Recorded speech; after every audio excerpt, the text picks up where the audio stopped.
Praise the lord. చేరువచ్చిన మీకు అందరికీ ప్రభువైన యేసుక్రీస్తు శుభాలు తెలియజేయుచున్నాను. ఈ దినము కొరకు ఏర్పాటు చేయబడిన లేఖన భాగము అపోస్తల కార్యములు 15వ అధ్యాయము 11వ వచనం. ప్రభువైన యేసు కృప చేత మనము రక్షణ పొందుదుమని నమ్ముచున్నాము కదా, అలాగే వారును రక్షణ పొందుదురనెను. Praise the lord. దేవునికి స్తోత్రం. హల్లెలూయా, హల్లెలూయా, హల్లెలూయా, స్తోత్రం. Good morning, have a nice day. మీ అందరికీ, మీకు, మీ కుటుంబ సభ్యులకి, మీ బంధుమిత్రాదులకు, ఈ కార్యక్రమం చూస్తున్న ప్రతి వారికి, దేవుని సేవకులకి, కొత్తగా ఈ కార్యక్రమం మొట్టమొదటిసారిగా ఈ కార్యక్రమం చూస్తున్న వారందరికీ, క్రైస్తవులకి, క్రైస్తవేతర సోదరి సోదరులకి, చిన్నలకి, పెద్దలకి, అందరికీ ప్రత్యేకమైన వందనాలు తెలియజేస్తున్నాను. హల్లెలూయా, స్తోత్రం. ఆయన హెచ్చవలసి ఉన్నది అనేది ఈ కార్యక్రమం. మీరు ఆయన హెచ్చవలసి ఉన్నది అనే కార్యక్రమాన్ని శాంతి టీవీలో చూస్తున్నారు. శాంతి టీవీ మన ఛానల్. ఆయన హెచ్చవలసి ఉన్నది మన కార్యక్రమం. మన ఛానల్లో వస్తున్నటువంటి మన కార్యక్రమంలో మన దేవుని వాక్యం వినడానికి మన కుటుంబ సభ్యులని మీ అందరినీ ప్రేమపూర్వకంగా ఆహ్వానిస్తున్నాం. We are all one family. మనము అందరము ఒక్కటై ఉన్నాము, ఒక్క కుటుంబమై ఉన్నాము. దేవుని స్తోత్రం. హల్లెలూయా. మీ మార్నింగ్ మెడిటేషన్, ఉదయకాలపు వ్యక్తిగతమైన ధ్యానము ముగించబడిందని నేను భావిస్తున్నాను. అనగా ఒక 5 నిమిషాలు 10 నిమిషాలు ఈ వాక్యాన్ని ధ్యానించి ఉంటారు. ధ్యానించాలి. దాని ద్వారా దేవుడు మీతో ఏం మాట్లాడుతున్నాడో మీరు తెలుసుకోవాలి. ఆ వాక్యంలో ఉంచి వచ్చేటువంటి దైవ స్వరాన్ని మీరు గుర్తించాలి. వాక్యాన్ని శ్రద్ధగా వినాలి. సరే, దేవునికి స్తోత్రం. మీరు ధ్యానించారు, మీరు నేర్చుకుంటున్నారు. అందుని బట్టి నేను ప్రభు నామాన్ని మహిమపరుస్తున్నాను. ఈ సమయంలో దేవుని వాక్యం వినడానికి మిమ్మల్ని ఆహ్వానిస్తున్నప్పుడు ఒక చిన్న విషయం. మీరు శోధింపబడుకున్నట్లుగా, ఛానల్ మార్చకున్నట్లుగా, ఛానల్ మార్చాలనే శోధనను మీరు జయించగలిగినట్లుగా మీ రిమోట్ని కాస్త దూరం పెట్టేసేయండి. ఒకవేళ ఏదైనా నోట్స్ ఉంటే రాసుకోండి, ఏదైనా పేపర్ ఉంటే రాసుకోండి, కొన్ని విషయాలు రాసుకోవడానికి ప్రయత్నం చేయండి. అంటే ఈ పాయింట్లే రాసుకోమని కాదు. అక్కడ పాయింట్ రాసుకున్న స్తోత్రం, రాసుకోకపోయినా దేవునికి స్తోత్రం.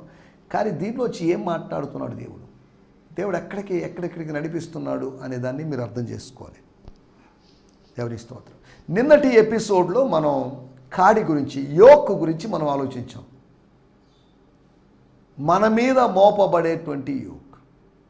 మతం ఎప్పుడు కాడి మోపుతుంది, మతం ఎప్పుడు స్వతంత్రులుగా చేయదు. ఒక పంజరానికి, ఒక పక్షికి పంజరం ఎలా ఉంటుందో అలాగే ఒక పరిశుద్ధునికి కాడి కూడా అటువంటిదే. బంధించబడిన స్థితి, భారంగా కదలాల్సిన పరిస్థితి, ఎగరలేని పరిస్థితి, ఇంకా చెప్పాలంటే సరిగా నడవలేని పరిస్థితి. క్రషింగ్, ఒత్తుతుంది ఆ పైనుంచి బరువు. ఎంత భారంగా ఉంటుంది ఆ కాడి. ఆ కాడి నా భుజం మీద వేసుకోవాలనే ప్రయత్నం చేస్తామా, ఈ ఎద్దుల్ని, కౌస్ అండ్ ఆక్సెస్ని నిజంగా అప్రిషియేట్ చేయొచ్చు. ఎంత భారం మోస్తున్నాయి. మన భారాలు అయితే మనం అంతైతే చాలు, ఇంతైతే చాలు, నేను ఎక్కువ మోయలేను, ఎక్కువ భరించలేను మనం చెప్పుకుంటూ ఉంటాం. కానీ అవి మాత్రం మారు మాట్లాడకుండా మోపబడిన కాడిని మోపుతూ, ఇది కాదు మంచి ఏదని, ఇంకా బరువైంది పెట్టినా పర్లేదు మేము భరిస్తామని అనవు. మన మీద కాడి మోపబడుతుంది. కాడి అంటున్నప్పుడు విలాపవాక్య గ్రంథంలో 3వ అధ్యాయంలో 26, 27 వచనాల్లో, యవన కాలమున నరుడు కాడి మోయుట మేలు, దాన్ని, ఆ కాడిని యవనస్తుల మీద ఉంచాలనుకుంటే ఆ కాడిని ఉంచాలి అనేది దేవుని యొక్క ప్రణాళిక. It's God's plan that young people should bear the yoke or the cross.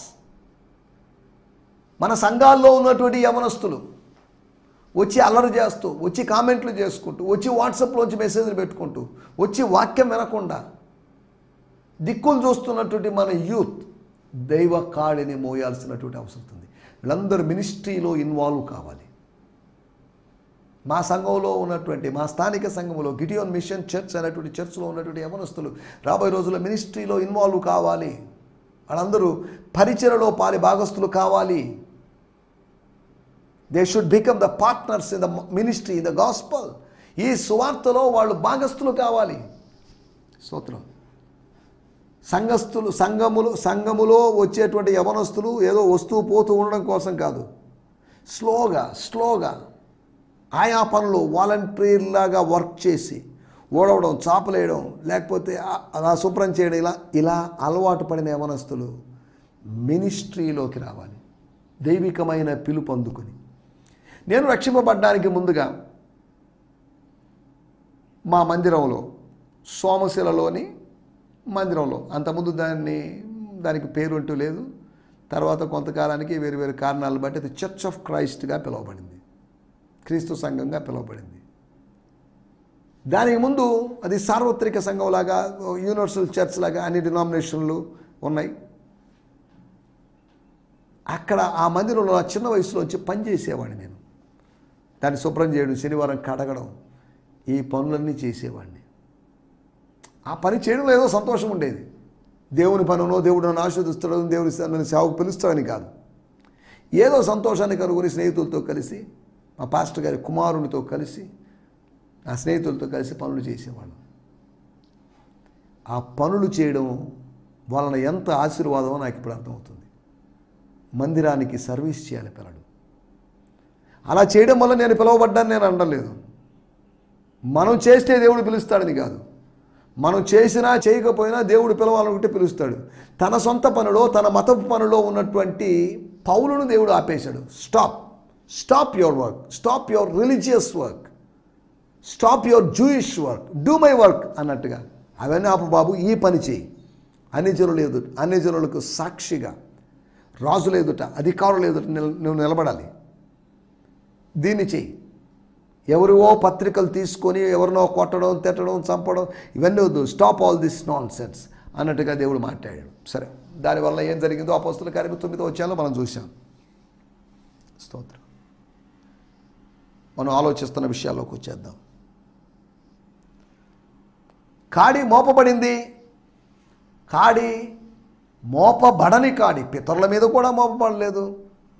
తర్వాత ముక్కలు కావలసినటువంటి కాడి, నాలుగవదిగా మనల్ని చిక్కులు పెట్టేటువంటి కాడి, the yoke that entangles us, the yoke that is going to be broken or going to be shattered like the pieces, going to be in fragments.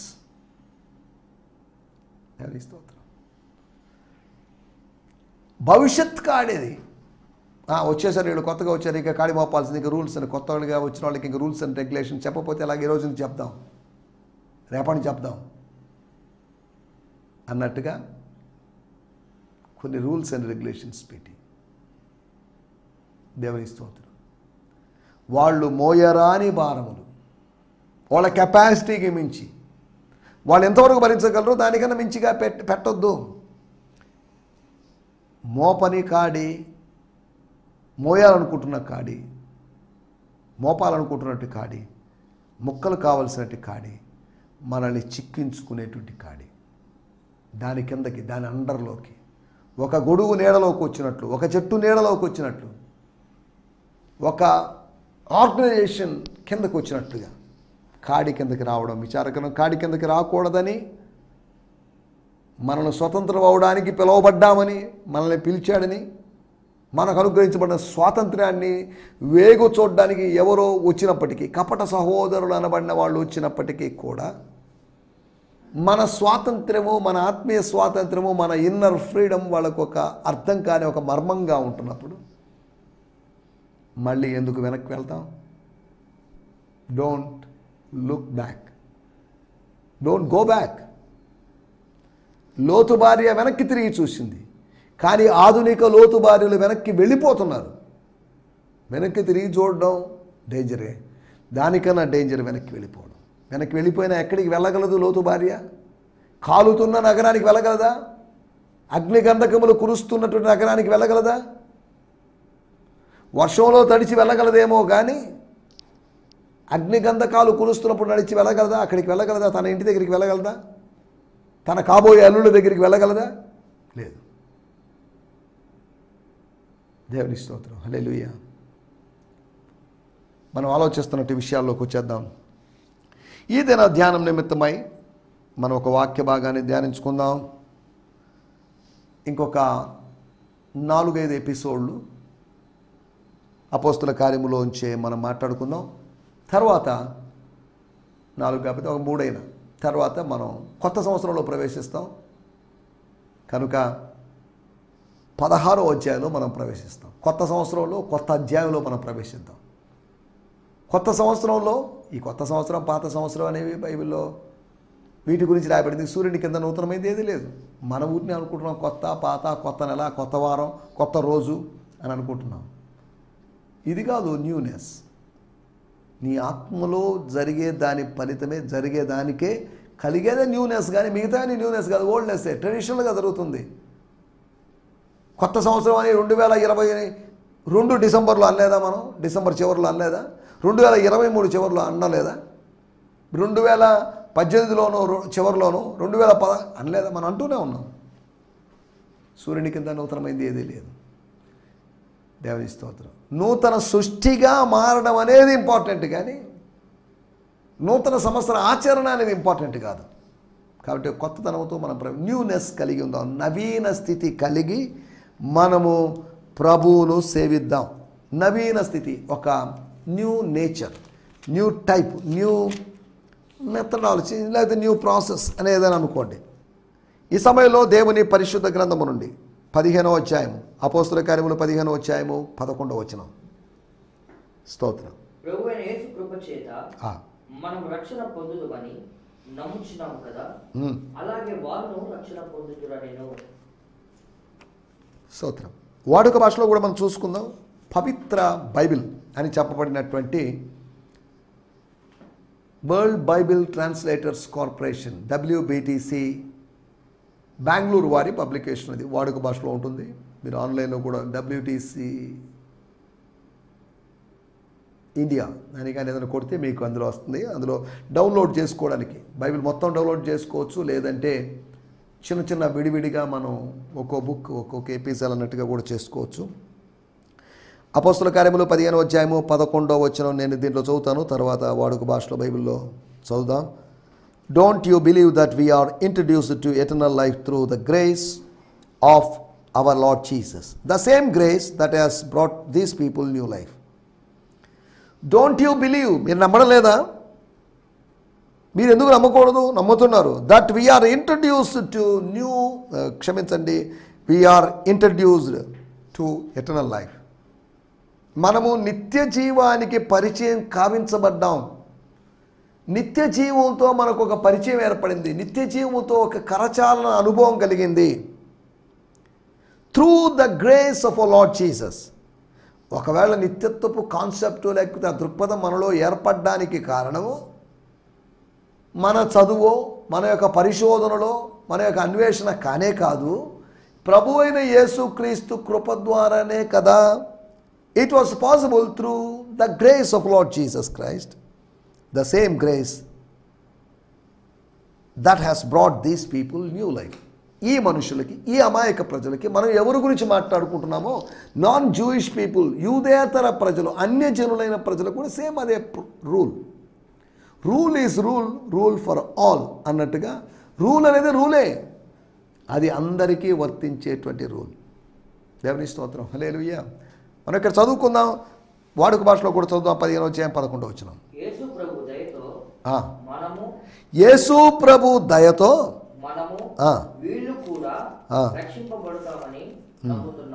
మనము వీళ్ళు కూడా మనం మాట్లాడుకుంటున్నట్లు ఎవరికి సున్నతి చేయించాలని మనం అనుకుంటున్నామో, ఎవరికి ధర్మశాస్త్రము పాటించాలని మనం బలవంతంగా అనుకుంటున్నామో వాళ్ళకి, కాబట్టి వీళ్ళకి అనగా మనకు అన్ని జనులకి ఎవరికి మనకు మధ్యలో అడ్డుగోడుందో ఈ 2 గ్రూపుల వాళ్ళకి సేమ్ ప్రిన్సిపల్. స్థలాలు వేరే ఉండొచ్చు, కానీ ప్రిన్సిపల్ మాత్రం సేమ్. చదువుతున్నాను నేను ఫాదర్స్ లైఫ్ న్యూ టెస్టిమెంట్లో వచ్చి, but by the grace of lord Jesus Christ the anointed one we are believing that we will be saved in the same way as they will be. మనము రక్షింపబడ్డాము అని కాకుండా రక్షింపబడబోతామో అలాగే వాళ్ళు కూడా రక్షింపబడబోతారు will be అనేటువంటి మాటను ఎక్కడ ఫ్యూచర్ టెన్స్గా ఉపయోగించాం. మనం ఎలా రక్షింపబడ్డామో అని కాకుండా పడబోతున్నామో అనగా పేతురు రక్షింపబడలేదు, లేదా మిగతా వాళ్ళు సహోదరులు రక్షింపబడలేదని కాదు. రక్షింపబడుతూ రక్షింపబడబోతామో కృపను బట్టి, రక్షింపబడుతూ రక్షింపబడబోతూ ఉంటామో దానికి కారణం కృపయే నేటి వరకు కాచెనని భక్తులు పాడినట్లుగా కృప, దట్స్ గ్రేస్. కృషి చేత కాదు, కృప చేత. దేవుని స్తోత్రం, హల్లెలూయా. మనం ఇక్కడ ఆలోచించాల్సిన విషయాలు 4 విషయాలు మీకు త్వరగా జ్ఞాపకం చేస్తాను. మన టైటిల్ సత్యము, ట్రూత్. అదేంటండి, ఇక్కడ కృప గురించి రాయబడింది కదా, ఎక్కడ సత్యం గురించిన ప్రస్తావన లేదు కదా. ప్రభు అయిన యేసు కృప చేత మనము రక్షణ పొందుదాము, రక్షణ అనుభవం కలుగుతుంది, రక్షణ అనే భాగ్యం దొరికింది, ఇంత గొప్ప రక్షణ మనకు కలుగుతుంది అని మనం నమ్ముతున్నాం కదా. అది మన విశ్వాస ప్రమాణంలో ఉంది కదా, అది మన ఫెయిత్ స్టేట్మెంట్లో ఉంది కదా. అలాగే వారును రక్షణ పొందుతారు. రక్షింపబడే అవకాశం ఉందేమో, రక్షింపబడితే పడతారు, లేదని వాళ్ళు రక్షింపబడుదురు. సేమ్ ప్రాసెస్, మీకు మనకు వాళ్ళకి సేమ్ ప్రాసెస్. సత్యాన్ని గురించి 4 విషయాలు ఈ వాక్యాన్ని ఆధారంగా చేసుకొని మీకు జ్ఞాపకం చేస్తాను. సత్యము అనేది సమ్మతింపదగినది, సత్యాన్ని విశ్వసించాలి. Truth is trustworthy. లేకపోతే lie is not believable. Truth is believable, is a trustworthy. Lie is untrustworthy. అనగా మనము నమ్ముచున్నాము కదా, ఎస్, మన నమ్మకం ఇది, అది తప్పేం కాదు, నమ్మాలి. మనిషి ఏదో ఒకటి నమ్ముతున్నాడు, మనము నమ్ముచున్నాము కదా, అనగా సత్యము సమ్మతించదగినది. సత్యాన్ని సమ్మతించాలి. మనం నమ్ముతున్నాం, క్రైస్తవులమైన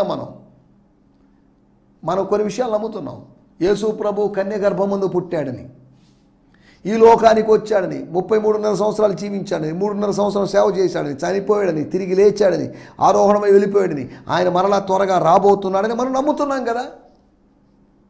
దీంట్లో ఏమన్నా చిన్న చిన్న డీవియేషన్స్ లేకపోతే భేదాలు ఉంటే ఉండొచ్చు. యేసు ప్రభు రాలేదని అనేవాళ్ళు, ఆయన చనిపోయాడు కానీ తిరిగి లేవలేదనేవాళ్ళు, ఇలా ఉంటే ఉండొచ్చు.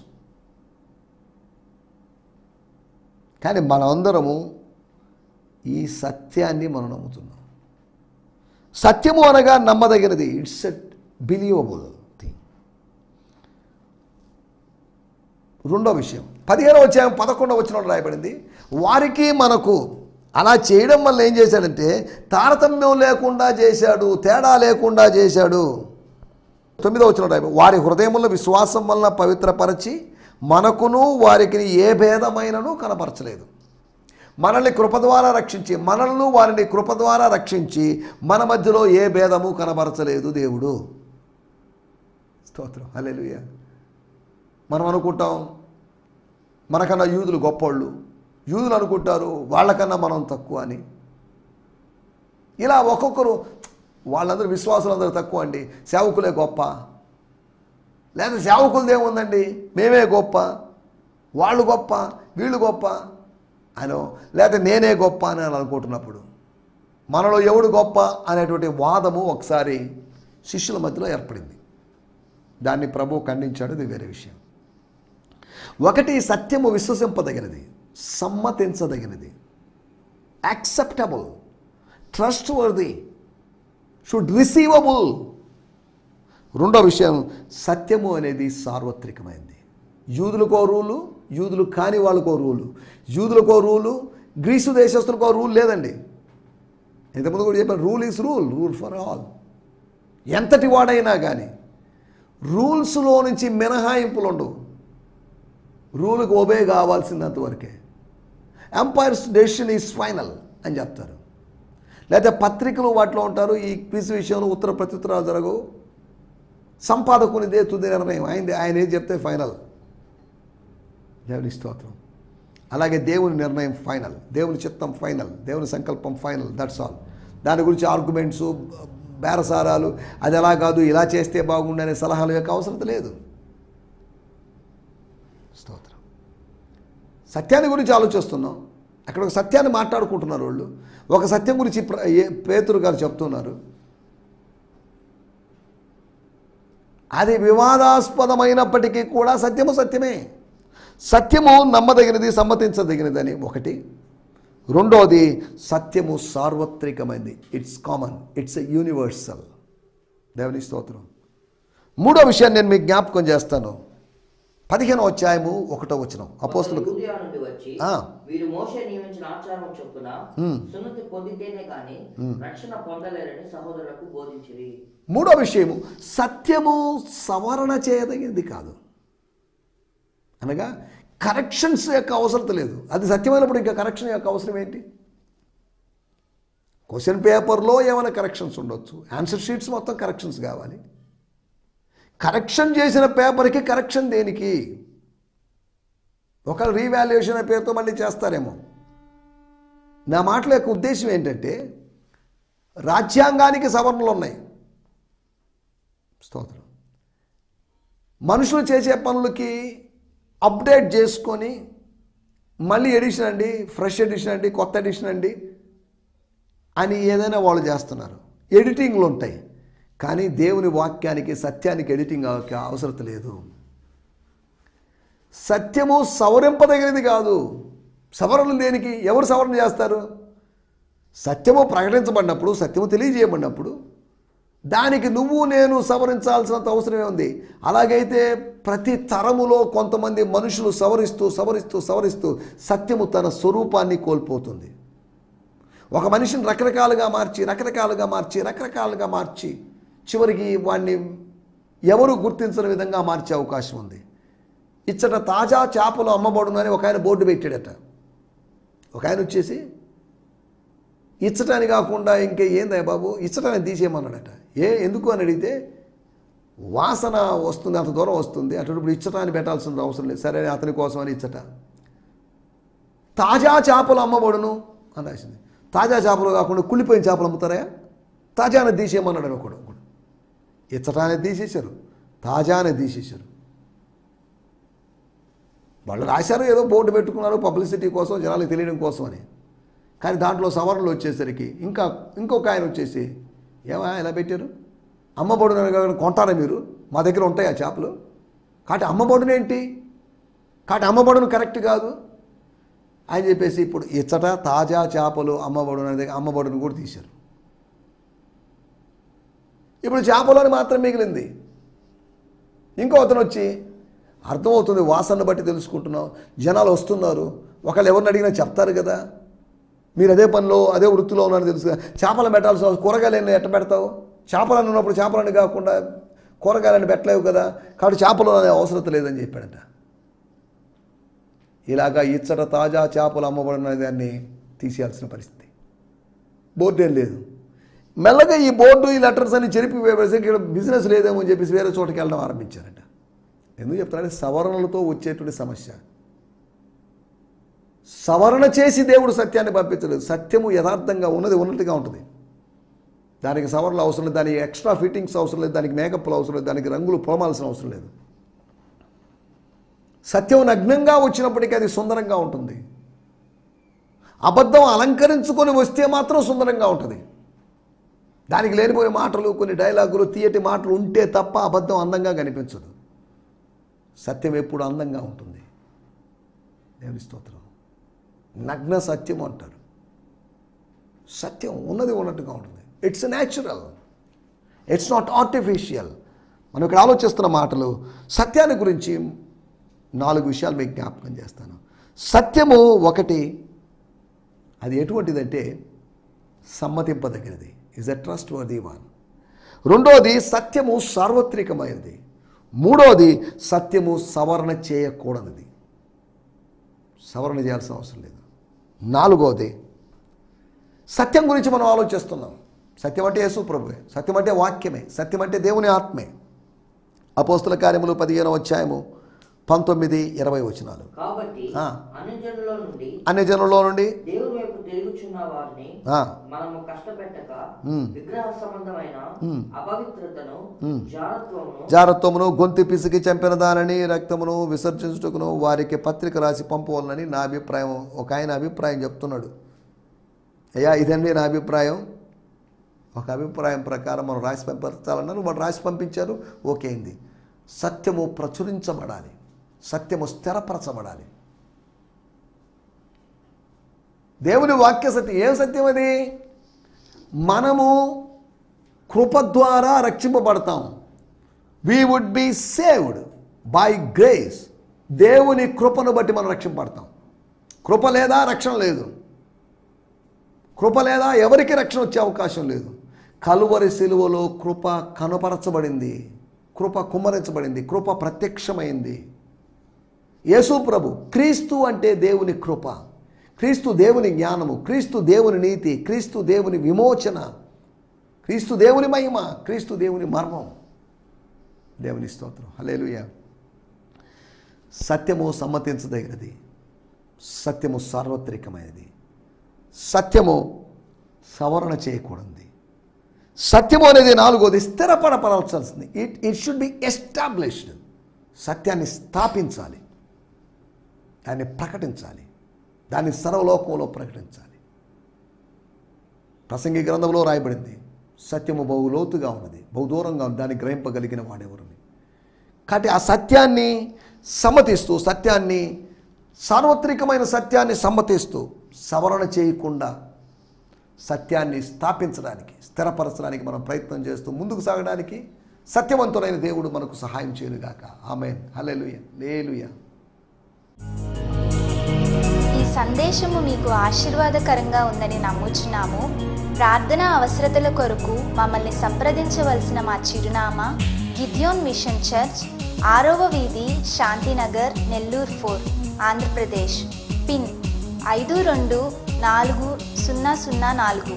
మా ఫోన్ నంబర్లు 7036443613 మరి ఒక నంబర్ 9392293010.